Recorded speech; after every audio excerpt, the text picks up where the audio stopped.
हम अगर पूर्ण विश्वासी हैं तो हमें परिणाम प्राप्त होते हैं। हम विज्ञान को ऐसा मानकर चलते हैं जैसे विज्ञान धर्म के विरुद्ध है। प्राय दिमाग में ऐसा आता है कि साइंस है, सब साइंस को मानते हैं और हम तो साइंटिफिक अप्रोच के आदमी हैं। लेकिन आपको जान के अचंभा होगा कि विज्ञान गहरे विश्वास पर टिका है। ऐसा विश्वास कि 750 बार अल्बर्ट आइंस्टीन और थॉमस अल्वा एडिसन एक स्टोरेज बैटरी का एडिसन आविष्कार करते हैं और 751वीं बार जीतते हैं।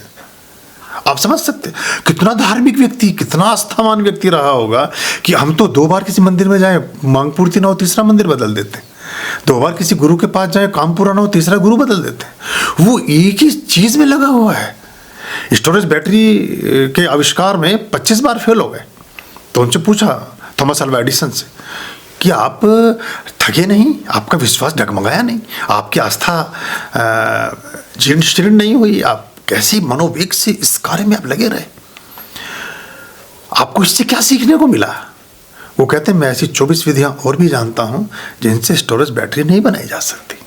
सिर्फ एक विधि है जिससे बनाई जा सकती है, वो 25वीं विधि है। जब बल्ब का आविष्कार हुआ लगभग 750 751वीं बार, शायद मुझे इससे भी ज्यादा बार में जाके बल्ब बना। जो टंगस्टन था वो हर बार काम ही नहीं करता था।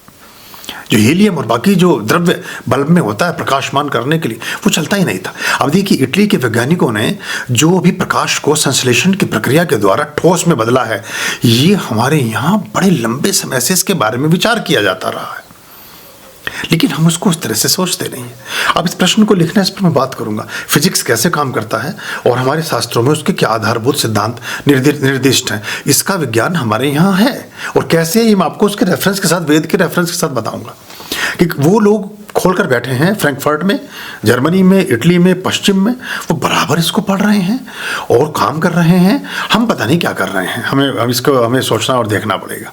तो वो जो संश्लेषण की प्रक्रिया है जिसमें हम अणु को ब्रह्म अणु की बात कर रहे हैं, जिसमें हम पार्टिकल ऑफ गॉड की जो बात करते हैं, जो हम कहते हैं कि ईशावास्यम इदं सर्वम यत् किंचाम जगत्याम जगत, ऋग्वेद का श्लोक आता, वो उसको खोज रहे हैं और पकड़ ले रहे हैं।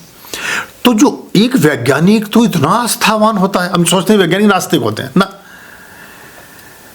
ये आई हैं सुनीता विलियम, गणेश जी की प्रतिमा लेके गई थी अपने साथ, मद्भागवत गीता की प्रतियां लेकर गई थी अपने साथ। और सोचिए भगवत गीता की प्रति एक ले जाती पढ़ने के लिए, 5 प्रति ले जाने की क्या जरूरत थी? आकाश में छोड़ के आई है प्रति। हमारे दिमाग में, हम आज तक एक गीता अपने लिए नहीं खरीद सके, बांटने के लिए तो क्या खरीदेंगे? मतलब सामान्य लोगों की बात करता हूं। वो कहती हैं कि मुझे सिर्फ इसी शक्ति ने बचाया। 8 दिन के लिए कोई आदमी गया हो और 9 महीने और 9वें दिन ये पता चले कि अब पता भी नहीं कि जाएंगे वापस कि नहीं, फिर भी वो आ रहा है। वो जो हमने उसी दिन संदेश प्रसारित किया था नॉर्वे से, उसको आप आज उसने चैनल ने, संस्कार ने, किसी ने दिखाया था, उसको भी अपने ग्रुप में डाल देना, अभी फ्लैश कर देना। वो भारत रत्न मिलेगा उनको, मैं भविष्यवाणी कर रहा हूँ आपको, अभी अगले भारत रत्न में उनका नाम मिलेगा आपको, सुनीता विलियम का। तो ये जो बात है ये बड़ी गहरी है। आप कल्पना करिए, मैं 10 दिन बाहर रहा, मैं गुड़ चना खा के, हेजलनट और मूंगफली और तिल के लड्डू और ड्राई फ्रूट खा के थक गया एक तरह से, क्योंकि हम अपने उसमें जीते हैं कि भाई एक दाल चपाती रोटी मिल जाए, कुछ अपना फल खा लो, ये कर लो। वो 9 महीने बिना भोजन के। और बड़ा, अगर आप प्रक्रियाएं सुनेंगे ना, एस्ट्रोनॉट्स जो ये लोग अंतरिक्ष की यात्री होते हैं, जल स्वयं मूत्र का विसर्जन ही परिमार्जित होकर जल के रूप में ग्रहण करना पड़ता है। अपनी ही शरीर की विष्ठाओं का सेवन करते हैं वापस बदल करके। ये डोरी से बंधे हैं और पता नहीं वापस जाएंगे भी कि नहीं। और ये एक 9वें दिन ये पता चल गया कि पता नहीं क्या होगा, और उसको 9 महीने तक आदमी, बड़ी गहरी डेप्थ चाहिए इसके लिए। तो कितने विश्वासी रहे होंगे, कितना। तो ये जो हम कहते हैं कि वैज्ञानिक हैं जी, हम तो, आप कोई वैज्ञानिक नहीं है, आप तो एकदम कुछ और हैं। तो विज्ञानी महा आस्थावान होता है। ये सीमा का प्रश्न था, पता नहीं किसी और दिशा में तो नहीं चला गया, लेकिन बात मेरी कहने की ये थी कि एक विश्वास पत्थर को भी पानी पर तिरा देता है, और एक अहंकार की अवधारणा साक्षात शिव के संग होने के बाद भी मृत्यु का वर्णन करा देती है रावण। तो ये हमें ये देखना पड़ेगा, हम ही हैं, यत पिंडे तत् ब्रह्मांडे, जो पिंड में है वो ब्रह्मांड में है। मैं नॉर्वे में मैंने वो जगह देखी, नॉर्वे ही पूरी दुनिया को नोबेल प्राइज देता है, नोबेल पुरस्कार देता है, अल्फ्रेड नोबेल। उन्होंने सबसे ज़्यादा फेमस हुए वो डायनामाइट के आविष्कार से, और डायनामाइट ने ही उनको मल्टी मिलियनर बनाया उस युग में। इतना धन आ गया, विवाह किया नहीं था, बच्चे कोई थे नहीं। उनकी मृत्यु के उपरांत उनके भाई से डिस्कस किया, उनके भाई ने ट्रस्ट बनाया मेरे ख्याल से 1969 में, और फिर उसके बाद से नोबेल प्राइज़ दिए जाने शुरू हुए शिक्षा में, साहित्य में, चिकित्सा में, विज्ञान में। तो वो नोबेल प्राइज़ काफ़ी, उसका 5 करोड़ के आसपास, उससे भी शायद ज़्यादा, 25 करोड़ कितना, देखना पड़ेगा कितना अमाउंट होता है, उतना भारतीय मुद्रा में कन्वर्ट करेंगे तो वो होगा। नॉर्वेजियन रुपीज़, उनका अपना अलग एक वो रुपीज़ है, वो चलता है। तो वो प्राइज़, और मैंने थे स्वीडन के, मैं स्वीडन भी गया, स्वीडन में भी मैंने स्टॉकहोम में मैं रहा, कई दिन मुझे वहाँ रहने का मौका मिला।